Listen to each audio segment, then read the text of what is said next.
सुदृढ़ीकरण की परिकल्पना की गई है। अध्यक्ष महोदय, आंध्र प्रदेश में जिलों के पुनर्गठन के मद्देनजर अतिरिक्त 10 CSC और 13 PSC और 1786 भवन रहित SSC आयुष्मान आरोग्य मंदिर की स्थापना के लिए राज्यों को आवंटित बजट के पुनर्नियोजन भी किया गया, जिसमें 571 इकाइयों को परित्याग करने वित्त वर्ष 2022-23 से वित्त वर्ष 2025-26 तक आवंटित यूनिटों की संख्या को 45 तक सीमित किया गया था। राज्यों के प्रस्ताव के अनुसार 1786 भवन रहित आयुष्मान आरोग्य मंदिर, 45 UAAM, 26 IPHL और 24 CCB के निर्माण सुदृढ़ीकरण के लिए आंध्र प्रदेश राज्य के लिए 236 शहरी आयुष्मान आरोग्य मंदिर को भी स्वीकृति दी है। राज्य सरकार द्वारा दी गई सूचना के अनुसार PM अभियान के अंतर्गत 45 UAAM में से वर्तमान में 5 UAAM भी कार्यरत है। अध्यक्ष महोदय, PIK के माध्यम से आंध्र सरकार से जो भी यहाँ पर डिमांड आती है तो निश्चित रूप से उसे पूरा करने के लिए केंद्र सरकार से वित्तीय सहायता देने की कोशिश की जाए। श्री उत्कर्ष वर्मा, माननीय मंत्री जी, माननीय रसायन सूचना सभापति पर रख दी गई है। SP वाला मेरी लोकसभा इंडो नेपाल अंतर्राष्ट्रीय सीमा पर है और किसानों को समय पर खाद नहीं मिल पा रही है। क्या मंत्री जी ये आंकड़ा बताने की कृपा करेंगे कि कितनी खाद अंतर्राष्ट्रीय सीमा पर नेपाल तस्करी में हर वर्ष चली जाती है, जिससे किसानों का हक मारा जाता है और उनको समय पर यूरिया नहीं मिल पाती है? माननीय अध्यक्ष जी, सबसे पहले तो मैं ये बताना चाहूँगा कि फर्टिलाइज़र को किसानों तक पहुँचाना इसका मैंडेट मिनिस्ट्री ऑफ फर्टिलाइज़र की है और इसको हम बखूबी सारे देश में कर रहे हैं और उत्तर प्रदेश में भी हम कर रहे हैं। जहाँ तक लखीमपुर खीरी का सवाल है, वहाँ हमारी जो इंटर मिनिस्ट्रियल कमेटी के द्वारा यानी एग्रीकल्चर डिपार्टमेंट के साथ बैठ करके जो रिक्वायरमेंट बताई गई, वो यूरिया की रिक्वायरमेंट थी 1,21,918 मेट्रिक टन और इनको 1,30,276 मेट्रिक टन दे दिया गया है और इनकी जो सेल है वो 1,25,130 हुई है। अभी 5,146 स्टॉक में पड़ा हुआ है यूरिया। ये मैं लखीमपुर खीरी का बता रहा हूँ। उसी तरीके से डैप जो है DAP वो 12,801 इनकी रिक्वायरमेट थी, 14,847 इनको दे दिया गया है और जो सेल हुई है वो 10,662 हुई है, 4,185 ये इनके पास स्टॉक अभी पड़ा हुआ है। MOP ने 844 मेट्रिक टन इनको दिया गया है, इनकी रिक्वायरमेंट थी। इनको 2,377 मेट्रिक टन दिया गया है, जिसमें से इनका सेल सिर्फ 1,839 मेट्रिक टन हुआ है। 538 मेट्रिक टन इनके पास पड़ा हुआ है लखीमपुर खीरी में।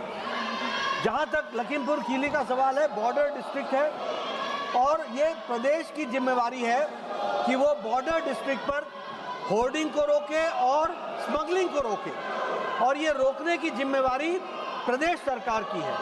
और इसमें जो हमारा है वो एसेंशियल कमोडिटी एक्ट ऑफ 1955 ये आता है और इसमें फर्टिलाइज़र कंट्रोल ऑर्डर 1985 के तहत इसको रोकना और किसानों तक पहुंचाना इसकी जिम्मेवारी प्रदेश सरकार की है और स्टेट गवर्नमेंट्स को पूरी ताकत दी गई है कि वो स्मगलिंग को रोके। मैं यहाँ ये भी बताना चाहूँगा कि जहाँ तक एक्शन का सवाल है, ब्लैक मार्केटिंग के 140 केसेस नोट हुए हैं, होर्डिंग के 5 केसेस, सब स्टैंडर्ड के 24 केसेस, डाइवर्जन के 41 केसेस इस तरीके से ब्लैक मार्केटिंग के हुए हैं और इसमें जो एक्शन हुआ है number of license cancelled and suspended black marketing में 2695, होर्डिंग में 62, सब स्टैंडर्ड में 106, डाइवर्जन में 294, टोटल 3157 केसेस पर लाइसेंस कैंसिल हुए हैं या सस्पेंड हुए हैं। शो कॉज नोटिस जो है वो ब्लैक मार्केटिंग पर 2811, होर्डिंग पर 391, सब स्टैंडर्ड पर 1351, डाइवर्जन पर 1442 और टोटल शो कॉज नोटिस 5995 यानी 6000 के आसपास हुआ है। इस तरीके से इंस्पेक्शन जो है वो 1,58,128 इंस्पेक्शन हुए हैं। तो अध्यक्ष महोदय, हमारी कोशिश है कि हम स्मगलिंग को, डाइवर्जन को, सब स्टैंडर्ड को और होर्डिंग को बखूबी रोकें और इस काम में उत्तर प्रदेश सरकार बहुत तत्परता से काम कर रही है। क्या सरकार की भविष्य में योजना है कि किसानों की सब्सिडी डायरेक्ट उनके खातों में दी जाए?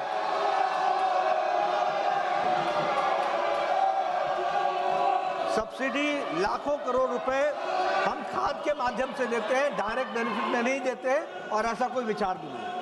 श्रीमती हरसिमरत कौर। जी सर, मैं आपके माध्यम से माननीय मंत्री जी से पूछना चाहूँगी कि लगातार पंजाब में हर एक सीज़न में डीएपी की इतनी बड़ी शॉर्टेज भी आती है और ब्लैक मार्केटिंग ऐसे होती है कि एक डीएपी के बैग के लिए जो 1350 रुपये का होना पड़ता है तो उनको ज़बरदस्ती 3000 तक का दूसरा सामान भी खरीदवाया जाता है जो डीएपी चाहिए। तो माननीय मंत्री जी बताएंगे कि पिछले 3 साल से 5.5 लाख मेट्रिक टन जो एलोकेशन है पंजाब की वो कितना उसके अगेंस्ट एलोकेट किया है केंद्र ने और जो शॉर्टेज रही है उसकी भरपाई के लिए क्या किया है। और इसी के साथ मेरा सवाल जुड़ा है कि डीएपी की जगह जो एनपीके बेचा जाता है किसानों को एज अ सब्स्टिट्यूट जो 1720 रुपये का है, क्या आप उसमें कोई सब्सिडी ज़्यादा कम करेंगे? क्योंकि अब चाइना ने जब एक्सपोर्ट बंद कर दिया है, अपने पॉलिसी बदल दिया है जिस करके डीएपी की शॉर्टेज हो रही है, तो किसान डीएपी ना मिलने करके उसके ऊपर शोषण ना किया जाए, ब्लैक में उसको ना खरीदना पड़े, इसके बारे में आप क्या कर रहे हैं? क्योंकि आपके रिप्लाई ने बोला है कि ब्लैक मार्केटिंग में पंजाब में 2323 रेड्स हुए लेकिन एफआईआर एक भी नहीं फाइल होया, जब मेरी अपनी कॉन्स्टिट्यूंसी में हर एक सेलर जबरदस्ती ब्लैक मार्केटिंग करके किसानों से पैसा वसूली कर रहा था जब डीएपी की जरूरत थी। Sir, this question pertains to Uttar Pradesh, Lakhimpur Kheri. This question does not pertain to Punjab. If a separate question is questioned, we will certainly answer it. Grade 5 Shri Jugal Kishore. माननीय मंत्री जी तो जवाब पटल पर रख देगा। श्री चंदन चौहान। माननीय सदस्यगण,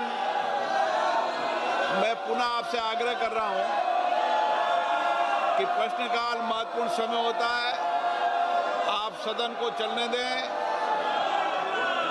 ये आपका नारेबाजी करना संसदीय परंपराओं के अनुरूप नहीं है और नियोजित तरीके से आप सदन रोज स्थगित कराते हैं। देश की जनता इसको देख रही है। मैं पुनः आग्रह कर रहा हूं, महत्वपूर्ण प्रश्नकाल है, अपने अपनी सीट पर जाके विराजे और ये नियोजित सदन बाधित करने की जिम्मेदारी आपकी होगी। देश देख रहा है इस बात को लेकर। सदन की कार्रवाई आज 12 बजे तक के लिए स्थगित की जाती है। शेख अब्दुल्ला